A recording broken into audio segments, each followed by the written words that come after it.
Thanks, dear viewers, for joining us on this edition of the 6 p.m. newscast on Equinoxe Television, live from my headquarters in Cameroon's economic capital, Douala. My name is Babla Jonathan. In our top stories in this edition of the news, the northwest regional capital, Bamenda, was once more hit by commotion, fear, and uncertainty. Today, some gunshots were heard in some parts of the town, and the gunshots sent city dwellers running for safety. Also in this newscast, we will talk about security, rising insecurity in Buda in the west region of the country, and elements of the National Gendarmerie are stepping up the fight against suspected bandits.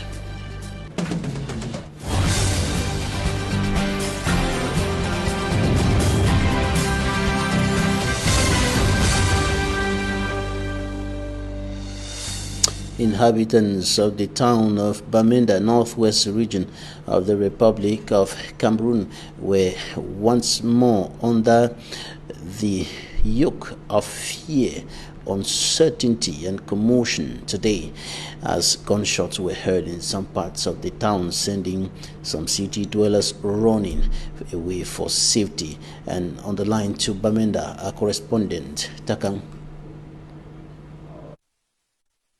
Bamenda has once more been paralyzed after sporadic gunshots heard at about 11 a.m. this Wednesday. As you can see in the images, inhabitants were seen running home or toward Pen in the Bamenda 3 subdivision. The street were congested, vehicle and bike finding their way back home. Several shops immediately shut down when this gunshot started, with some roadside vendors, especially at the food market, abandoning their stand and running away. Many could be seen running in the street, some carrying their hands in the air. Areas like Commercial Avenue, Hospital Roundabout, Ntarinkon, Small Mancon, Rendezvous were all deserted. In that panic, some military and police trucks were seen patrolling the town. It is very difficult for now to know what really provoked the shooting and why.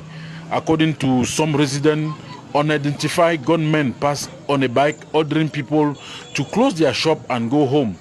After some hours of tension, there was relative calm in town, but many shops were already closed.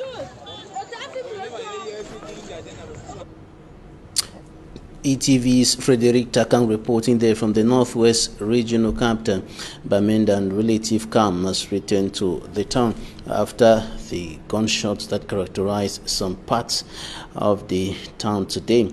And the Secretary General of the Popular Action Party, Lena Fabrice, says time has come for political parties of the opposition to rally in a common front and urge Cameroonians and stir up Cameroonians to stand up and force or press for change in the country. He thinks that no change can come through elections in Cameroon in the present context. Take a listen to Fabrice Lena.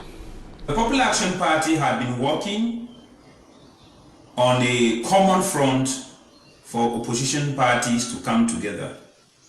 Not only opposition parties, civil society organizations, and the Cameroonian people, the population that have been suffering dictatorship for the past 38 years, to come together under a common platform that is not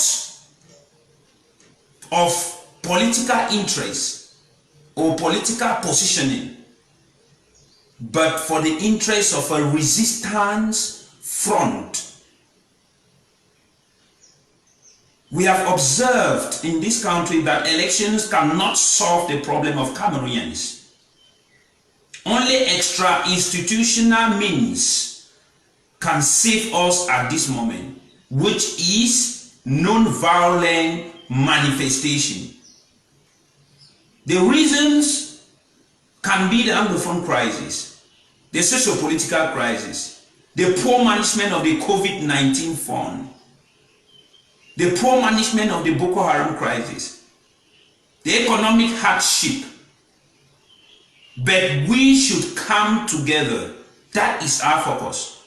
It is in this light that the Popular Action Party was very delighted to receive a letter of invitation for common action from the CRM party, and we responded yes and pledged to work as partners, calling other progressive forces to come together so that together we can look how to go about this without necessarily coming up with chaos, especially as the present regime had already dragged the country to a lot. Fabrice Lena, Secretary General of the Popular Action Party, speaking there.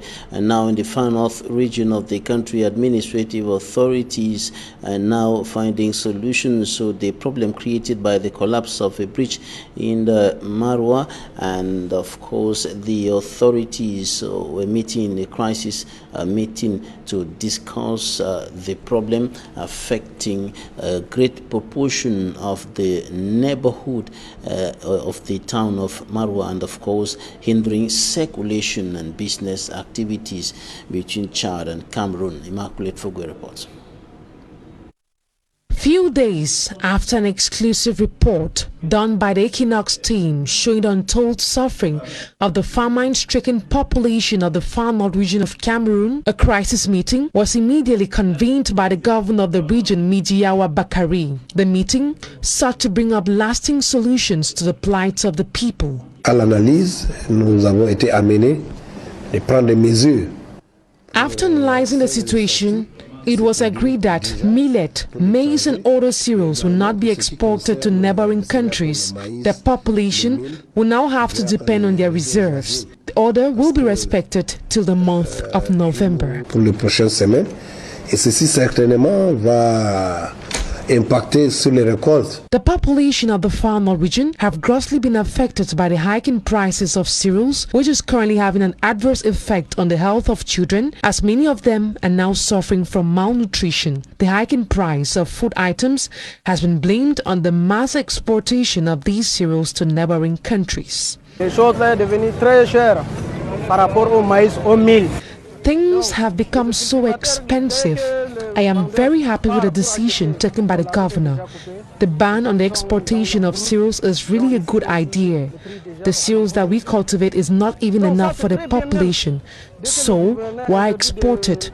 Some people should be stationed at the border in order to implement the ban. Ça n'est pas nous suffit pour encore prendre ça pour amener ça ailleurs. Ce n'est pas. Nous sommes même déjà dans la famine. 80%. 80% of the population in the far north region of Cameroon have been affected by famine. I appreciate the action of the government. At least it will enable us to have something to eat. 2 weeks ago, a lot of heavy-duty trucks could be seen exporting cereals to neighboring countries. Donc c'est un acte vraiment qui a apaisé les populations. The population of the far north region of Cameroon are in dire need of support from the government and persons of goodwill in order to be able to survive. Immaculate Fogwe reporting there on the problem of famine in the far north region of the Republic of Cameroon. Now to Buda in the west region of the country. Elements of the National Gendarmerie are stepping up the fight against rising insecurity. Some suspected armed bandits who got into a shootout with elements of the National Gendarmerie recently have been identified. Ismanji Gangebe reports. Curious population of Mbuda gather around the gendarmerie van. They want to be counted among those who witnessed the killing of an alleged bandit who has been terrorizing the population of Mbuda for a while now.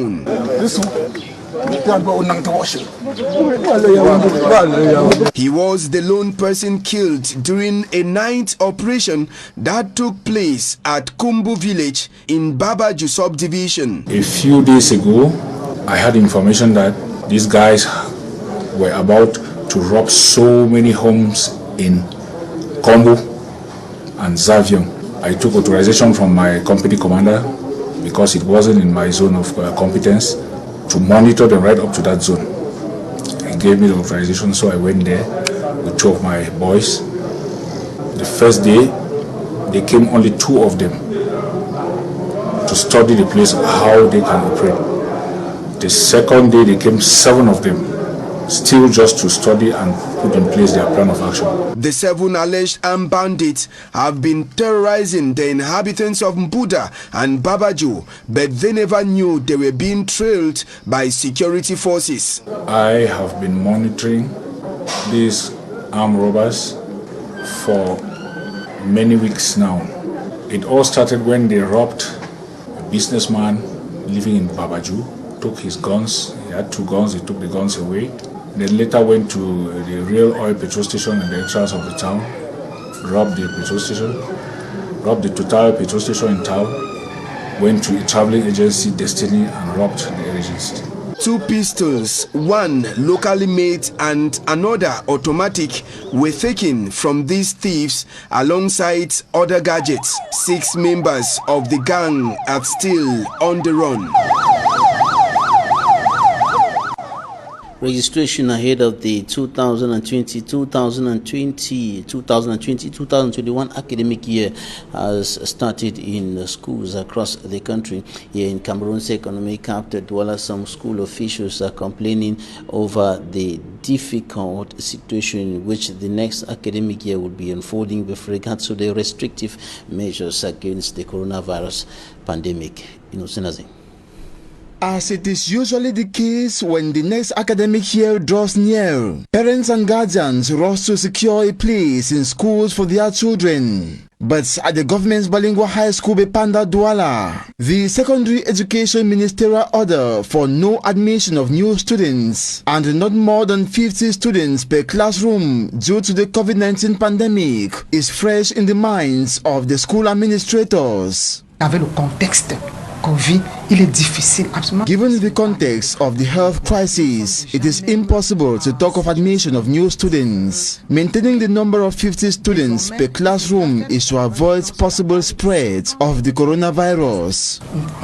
Histoire de respecter les mesures de distanciation. The school administration hopes to organize lessons in shifts, which will certainly have consequences. S'il nous faut respecter les mesures barrières, we must do so in respect of barrier measures. De garder nos élèves, que nous sommes obligés de garder. Students have to be coming to school in 2 sets daily. De cet élève qui passe de la 6e en 5e. This system won't be easy, but we have to get used to it. With these 2 English and French systems, we need 116 teachers. Il faut absolument s'arrimer et nous avons besoin dans les 2 systèmes de 116 enseignants. The school would need to recruit part-time teachers. Recruter des vacataires, nous en avons besoin. As Government High School Aqua, administrators see this to be a complicated order. Et il y a des grosses difficultés que nous avons. Teaching in shift means we need more teachers. As such, we will have to recruit 5 heures par semaine à 25 heures. During this period, classrooms will be empty. Étant donné qu'il y a plus de salles qui seront ouvertes en système de mi-temps, donc plus d'enseignants et moins d'heures de cours par matière. Registration for secondary school students opened September 1st. The official back-to-school date has been fixed for October 5th, 2020. Members of the Commission of the Economic Community of Central African States have pledged to work hard to enhance efforts towards regional integration, real regional integration in the sub-region, and they were commissioned into their functions today in Gabon. Immaculate Fogwe has more.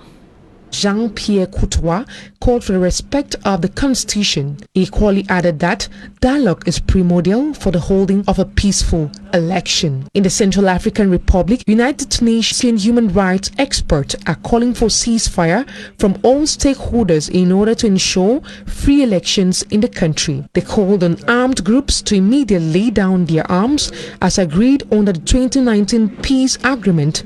The organ is calling on the government to ensure inclusive, free, credible and transparent elections. And this is where we end this edition of the news on Equinoxe Television. Thanks for staying with us. Goodbye.